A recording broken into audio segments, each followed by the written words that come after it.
Salut les amis de la team Azabache, j'espère que vous allez bien. Aujourd'hui, on va parler nutrition et je vais surtout m'adresser aux fabricants de produits nutritifs pour nos chevaux, notamment les concentrés, que toi tu connais sous le nom de granulés, tu peux appeler ça aussi du pellet, bref, la nourriture qu'on utilise pour la plupart pour nourrir nos chevaux.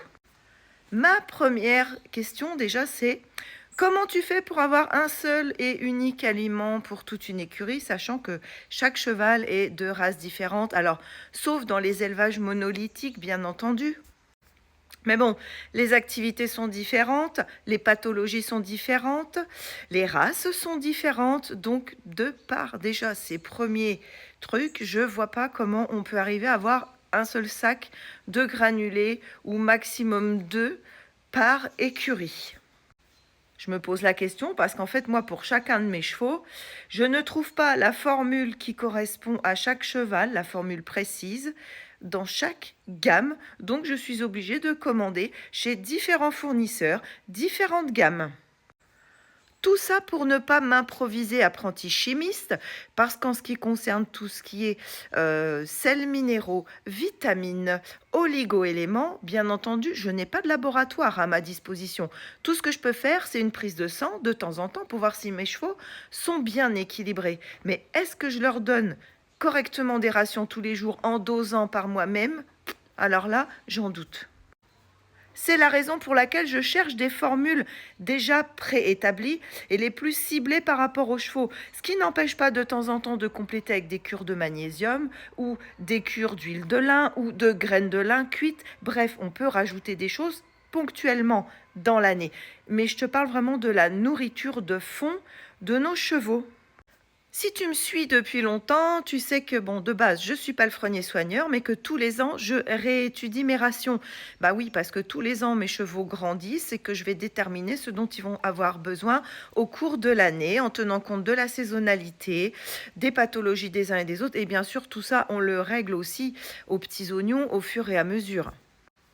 Par exemple, on a eu un été hyper sec, j'ai nourri mes chevaux comme en plein hiver. J'ai bien sûr réhydraté mes rations avec de l'eau froide et pas avec de l'eau chaude, puisqu'en hiver, ils ont des mâches chauds, mais ils ont eu du foin à volonté, ils ont eu aussi du foin enrubanné déjà mouillé.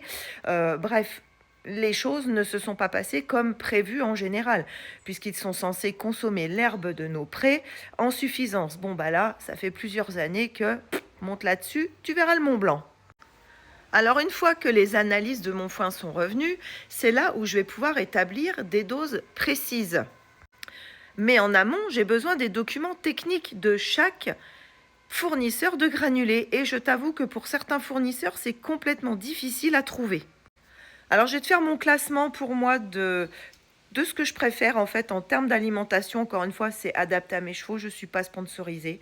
Mais force est de constater que chez Dinavena, ils ont une qualité, que ce soit sur les commandes, le conditionnement, le nombre de fournisseurs qui le fournissent et le détail et la précision des analyses qui sont fournies.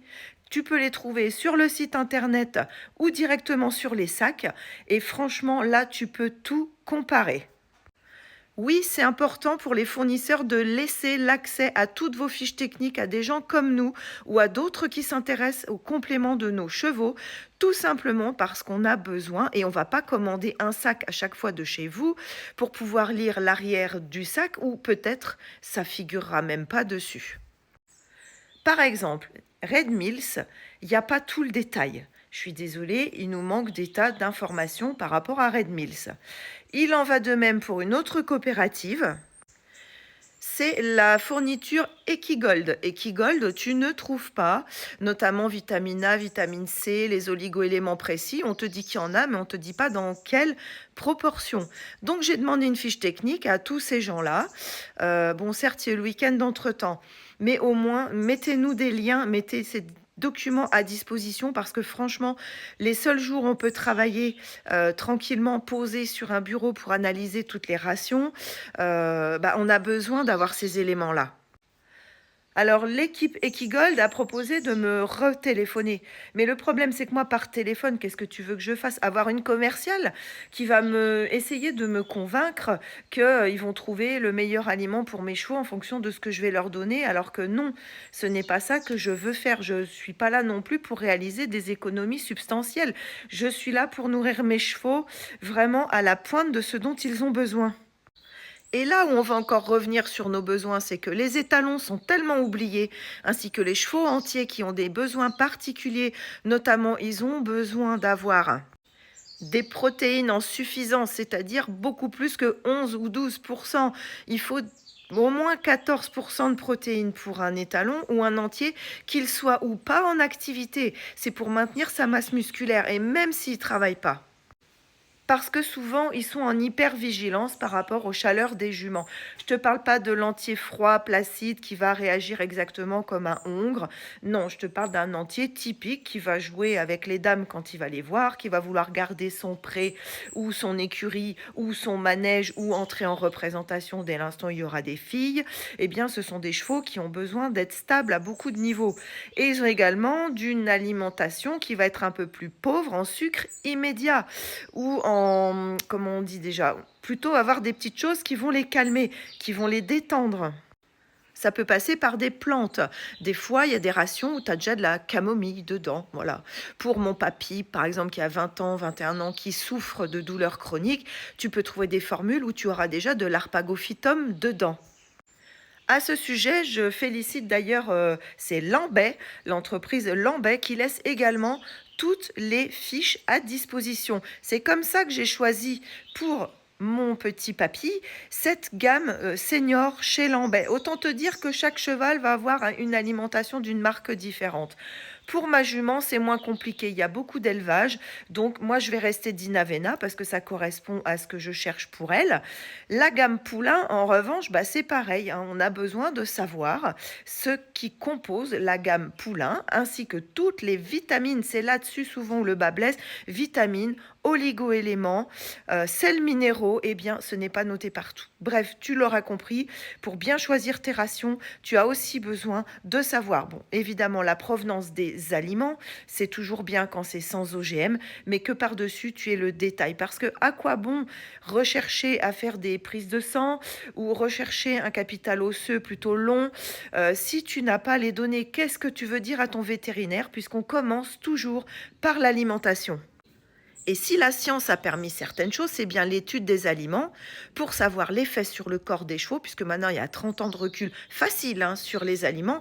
On n'a plus les aliments Sanders des années 80 où c'était assez simple. Aujourd'hui, tout est technique. Donc pour chaque cheval, tu peux trouver le bon aliment. Mais pour bien le cibler, vraiment, les fournisseurs, je compte sur vous pour davantage cibler vos fiches techniques. Je vais également détailler un choix que je n'ai pas fait, qui est la gamme Red Mills, et toutes les gammes en général qui sont destinées pour les chevaux de course, d'obstacles et d'hypersport qui ne sont tournés que vers ces chevaux-là. Pourquoi je ne l'ai pas choisi? Eh bien, tout simplement parce que dans leur gamme, on s'en fout de la vieillesse du cheval. C'est-à-dire qu'un cheval, il va avoir 9 ans de carrière. Maintenant, sachant qu'on peut castrer de bonne heure les chevaux et conserver la semence, un champion peut être utilisé jusqu'à la corde, jusqu'à la moelle pendant des années. S'il devient champion, bah, tant mieux. Donc, on va chercher une alimentation qui va lui apporter le coup de fouet immédiat, le fait qu'il soit performant dès l'âge de 2 ans, des fois même 18 mois. Mais en aucun cas on va anticiper et on va penser au vieillissement de ce cheval. Et je dirais même plus que bah, une fois qu'il est mort, il coûte plus rien, alors qu'il a rapporté des gains ou qu'il n'en a pas rapporté. Donc ça représente plus un coût. Et étant donné qu'on a gardé la semence, il peut continuer à reproduire, y compris s'il est mort. Voilà, c'est vicieux, mais c'est comme ça. Et c'est pour ça que je ne choisirai pas les gammes qui sont tournées en hypersport. Moi, je fais naître des poulains. J'espère qu'ils auront une vitesse de croisière tranquille et qu'à 35-40 ans, ça sera la fin tranquille, mais pas à 20 ans. La plupart des chevaux de sport, à 20 ans, c'est fini. Enfin voilà. N'hésite pas à me dire comment tu choisis tes gammes d'aliments et puis si c'est aussi prise de tête que ça, quoi. Allez, à bientôt, la team Azabache. Et puis, bonne rentrée.